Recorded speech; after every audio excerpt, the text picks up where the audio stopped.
Hello again, Year 9, and welcome back to your second lesson on your World War I module for this academic term. The driving question for today's lesson will be, how prepared was Britain for World War I? We have moved on from analysing how the conflict started and will today be looking at how Britain recruited their soldiers to fight, as well as whether Britain was as prepared as other nations were to engage in conflict. The first thing I would like you to do, as I will ask in all of these lessons, is to complete the Knowledge Organizer quiz labelled L2 Knowledge Organizer Quiz in order to recap your learning from last lesson. Please pause the video now to complete this.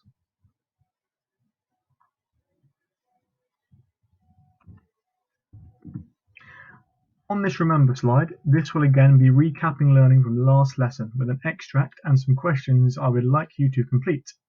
The questions and where you are going to need to answer them will be found on the document labelled How Prepared Was Britain for World War I task sheet, and on that sheet you are going to need to complete task 1.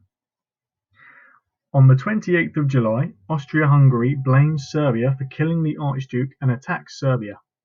On the 29th of July, Russia, which has promised to protect Serbia against attack, gets its army ready to attack Austria-Hungary. On the 1st of August, Germany, which supports Austria-Hungary, hears about Russian preparations for war. Germany declares war on Russia. On the 2nd of August, Britain prepares its warships. On the 3rd of August, Germany, which is more worried about the French army than about the Russians, decides to attack France first.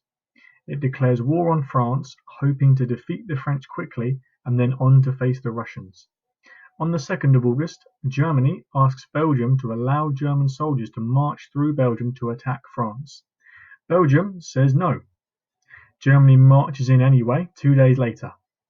Britain, which has a deal to protect Belgium from attack, dating back to 1839, declares war on Germany. On the 6th of August, Austria-Hungary declares war on Russia, and on the 12th of August, Britain and France declare war on Austria-Hungary.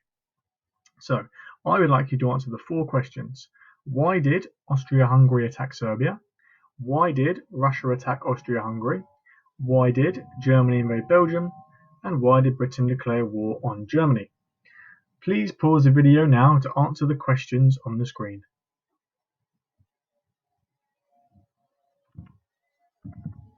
On this slide, you are looking at a table of the relative sizes of a number of countries involved in World War I's armies. They have been separated into Central and Allied powers. If you have a look through this table, you will notice that Britain has the lowest manpower out of any of these countries, and opposition nations such as Germany and Austria-Hungary have a lot more by August 4, 1914. I would like you to analyse this table and answer the 4 questions which you can find on the same task sheet you just used for the previous task, but just scroll down to task 2. The 4 questions I would like you to answer are: what is surprising about the size of the British Army? Why do you think this is? Why is this a problem? And what do you think the government will do about it? Please pause the video now to complete this task.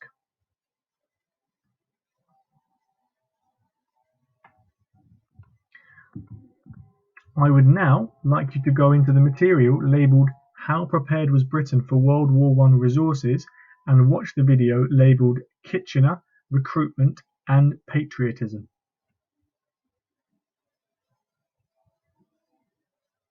Now, you will see on the slide that the page has been divided into 2 categories of push and pull. This has already been done for you in a table format on your task sheet under Task 3.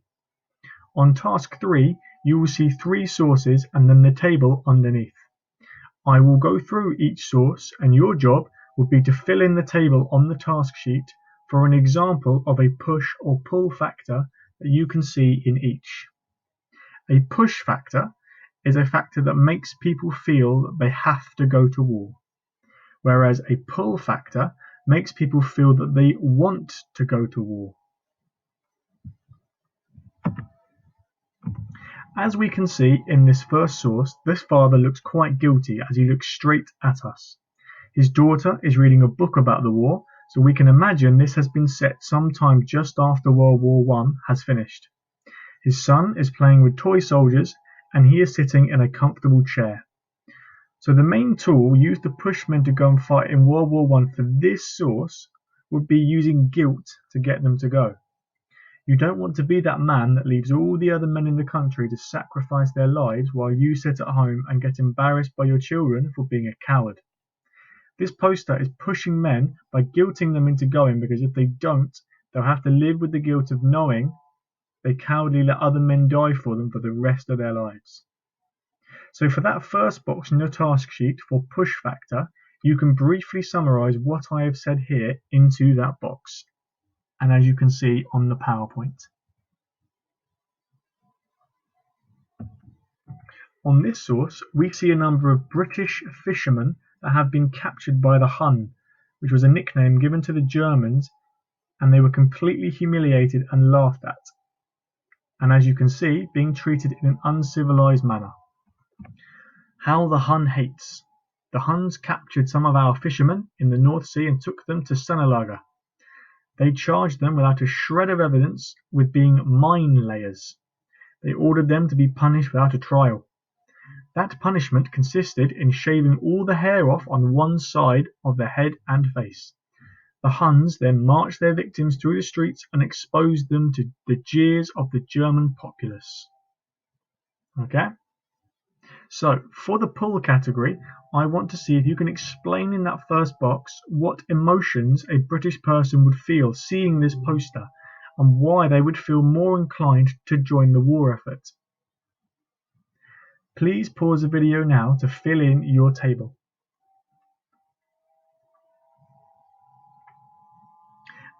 And then finally, for this source, we see a glorious British countryside with a happy, smiling and encouraging soldier with the caption of "Your country's call. Isn't this worth fighting for?" So again, for the next pull box down, I want you to analyze this source and explain what emotions are being targeted here to make British men want to sign up and fight. What might happen to this scene if you don't fight for your country, do you think? Please pause the video now to fill in your table.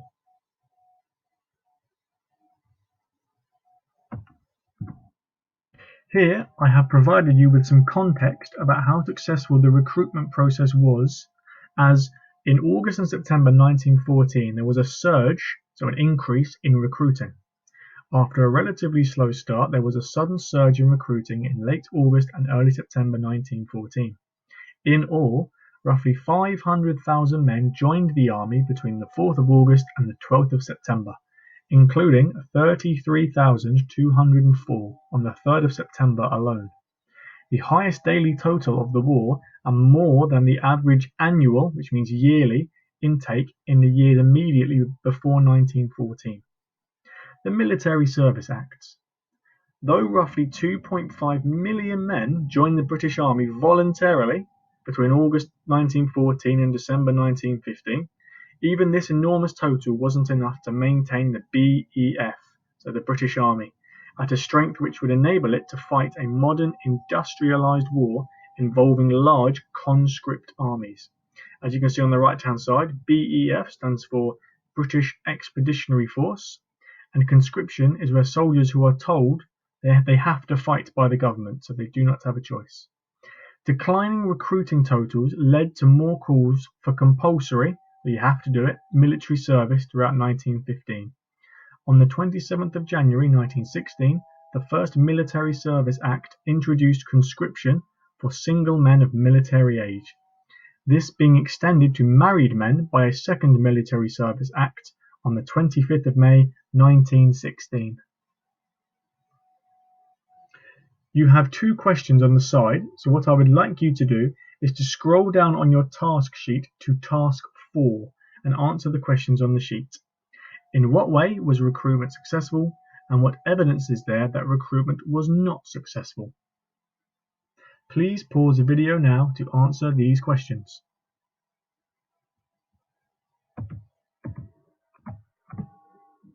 Now we are going to have a go at answering an 8-mark exam style question about the push and pull factors we have just been looking at. You will need to go into the Google document labeled Exam Style Question to answer this and read the instructions. You are going to answer this question in one paragraph using the paragraph topics and sentence starters below. Why were men needed? So Britain needed to recruit men because. You then need to explain what push factors are. Push factors are. You then need to give an example. For example, you need to explain what pull factors are. So pull factors are. Then you need to provide another example. An example of this is. And then finally, how significant was this? So push/pull factors were or weren't significant because. And finally, for the upskill, which factors do you think would be more significant in your opinion, push or pull factors? Please pause the video now to attempt this question.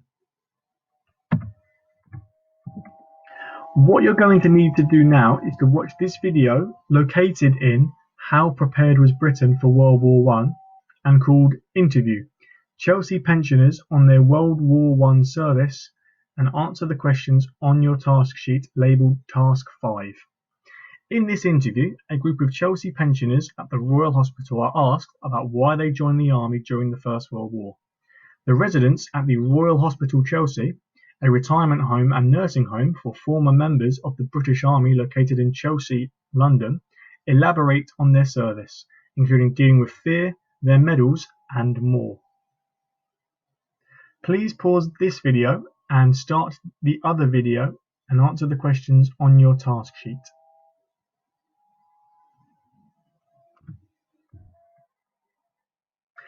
In this task of the lesson, we're going to be specifically looking at how prepared Britain was for World War I in terms of the economic, army, navy, and technology factors. To complete this task on your task sheet, this is task 6, consisting of a table and an information sheet with a number of sources.